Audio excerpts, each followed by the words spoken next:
one again. So which one did you kill? And did you enjoy hunting so much? Or it's just a lifestyle you just feel like I just want to experience? It's a rigorous exercise. So most times hunting makes me feel more like coming back to my roots.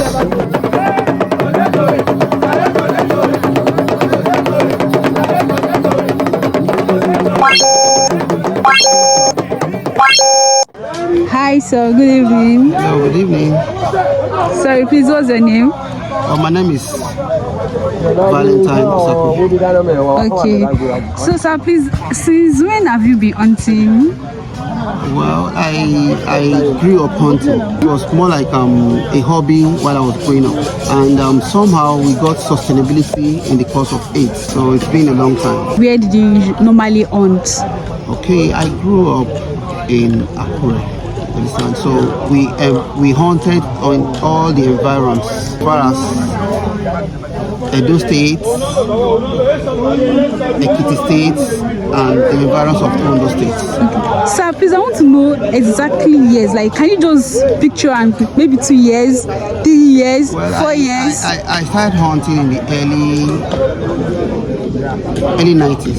Okay, sorry. When you start hunting, is that what you use in feeding yourself, or you just like hunting naturally? Well, you see, when we were young, we wanted to be active. Now channeled our energies into hunting, and in the course of that, as we grew up, we now found out that it was lucrative in the sense that we could feed and get some dividends from it. More like a hobby, a means of sustenance. Over the years, we grew experience. It's kind of toughened us, give us that rugged lifestyle, that bush exercise, where you are engaged in, the rigorous things you go through in the bush. People picked up from there and went into different fields. Sir, I heard that your mom restaurant, right? Yes. That you killed. Growing up, I lost my dad a very long time ago. So in the course of this, my mom runs a restaurant. So the proceeds from my hunting was more like directly going into the restaurant. So we now have bushmeat, pepper soup, and all what. So somehow it was a kind of a means of me supporting my family growing up. But what tribe? I'm from Delta State. You are married? Yeah, I'm married. Okay. I'm married. So let me ask again, like ever since you've been hunting, what kind of animals have you killed so far? And what animal did you kill today? Okay, I've killed so many animals. I've killed, as far as what they call wild pigs. I've killed so many of it. I've killed deer. I've killed all. In fact, the only animal I've not killed is an animal I've not come to face one-on-one. Yes. So I've killed so many animals, and it's countless, because I can't tell you how many. It's just countless. So then growing up, it was more like a way of sustenance, but now for passion, a way of relaxation, and more like just a hobby. What did you kill today? First animal you shot like twice ran away. I shot twice, yes. Yes. So you eventually killed one again. So which one did you kill? And how was it? Well, it's one of those sweet experiences, because the whole essence of hunting is you. Sometimes you just need to check your alertness to know if it's still in you.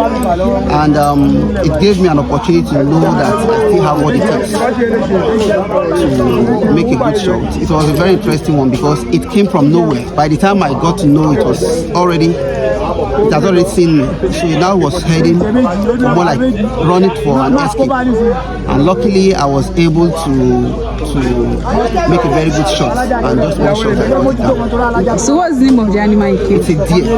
It's a male deer. Did you enjoy hunting so much? Or it's just a lifestyle you just feel like I just want to experience? It's a rigorous exercise. So hunting makes me feel more like coming back to my roots, knowing how it was, how survival was. Because from what we have these days, you are carried away with what you see be outside and we're kind of losing touch with our roots. So it gave me a kind of an opportunity to know that I can still interact with my growing up, my youth, and possibly to feel free. The past 2 days I've been here, I've been enjoying nature to its fullest. So hunting is one of the things that gives you the opportunity to romance, to have an interaction with nature. The early morning bath that we had at the stream, it's not something anywhere. It's an awesome experience. So these are the experiences that most times when you've gone out of touch, you want to come back home and kind of embrace your roots. So let me ask another question. Most hunters, they believe in tradition. Muslims, some are Christian. Like the hunters I follow for the past 2 days is a Muslim, and he was telling his fellow hunters today. Let me say it in Yoruba. I it in English as we said. Mi ò gbàgbọ́ nínú òòṣà. He said it in English. He said he did not believe in all these traditional things. Like the only thing he believed is Allah. And he did not discriminate that. Yes. No, tradition is not good. He just said what he used in killing his own, because all his shots, he picked everything. So it was like he did not believe in that the only thing he believed, because we serve the same God, the only thing he believed is just God. So I just want to know, is that did you also believe in tradition, or did you worship it whenever you are going to hunting, or you just go I go into hunting because I want to have kind of a feel with nature. Now you see, most of these things, there are some rules that we met. It all depends on if you believe in it or not. Fine, in the course of hunting, it all depends on the part of the world that you are. They have some rituals that they do. Most times, because everybody is doing it, you won't want to look as if you are different. You join the crowds, but you might not believe in it. I believe so much in God, and anything that I do, I give tribute to Him. So a lot of people, whatever they believe in, I see it as just like I go, I come back, I give glory to God.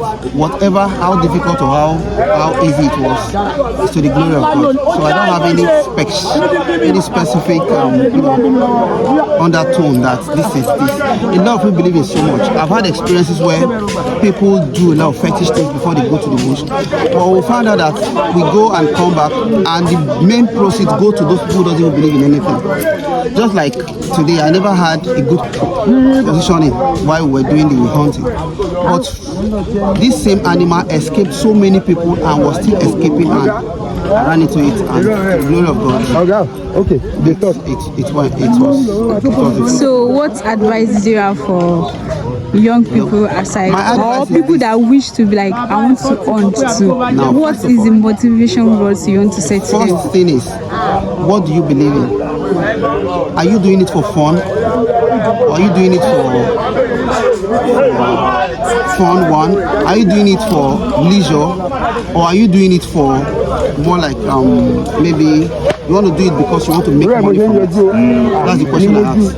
Now, if you are doing it for money, then you have to be serious. You know that the proceeds you make, because people make their livelihood from it. You understand? But whichever way, make sure that you know what you are doing. You are focused. But I will tell you that if not for government interventions and whatever, where you can't just go beyond your boundaries and whatever, hunting is something that we should encourage. We should encourage, although you shouldn't overdo it so that some of these animals don't go into extinction. But I will tell you, there are some of these animals that if you don't hunt them, they become a menace. For instance, you see how the kind of destructions that these grass cutters are doing to cassava. You understand? So if you don't check, because nature has its way of checkmating itself, and that's the essence of the hunting. There are laid down rules. Make sure you understand the rules and follow it up. It's fun. Yes, it is. It's fun. Because it's actually my first time most people in the towns or probably in their comfort would not understand. Yes. It's just like you going to the bush to go and drink undiluted palm wine with bushmeat by yourself. outside. When you're going home, you just know that wow, there's a special feeling. The kind of fresh air that is coming, that is here now. Look at the atmosphere. It's beyond what an AC or a split system will give you. So embrace nature, and it's one of those things that is going to give you a kind of inner peace that we don't have in the cities. That's exactly why we came. We slept in an open area. Funny enough, there's no mosquito. No mosquito, nothing. We drank anything. Probably when we get home, I have 1 or 2 upsets, but still, it's worth it because everything is just within, just like a circle. I know anything that goes in a circle goes up, down, comes back to the understand. So it's just very an experience that I would advise. Just have it. It's just like going to the farm. Like going to the farm. A lot of people don't even have that experience. But those that have it, say, wow, remember those good old days I used to accompany my parents and grandparents to the farm. There's really nothing there. It's just a way of you feeling nature. Kids these days, they don't even play on the bare grounds. They don't know what the fun of playing with the sand. You understand? That's why sometimes when I take them to the beach, they will get carried away. So sometimes you really need to bring people down to earth so that they can feel what gives. When you put your leg barefoot on the bare ground, on the nature, there is a kind of healing process that goes on that the doctors will never give. You can't get by taking it. So nature is just it. So thank you so much, sir, for giving me this few minutes. I really appreciate it. And guys, it has been wonderful. Ever since I've been here, I saw him. He has been trying to take good care of me. So thank you so much, sir, for giving me your time. And also, if you are new to this channel, please don't forget to subscribe, like, share, and comment. Bye. I'll see you in my next vlog. Bye.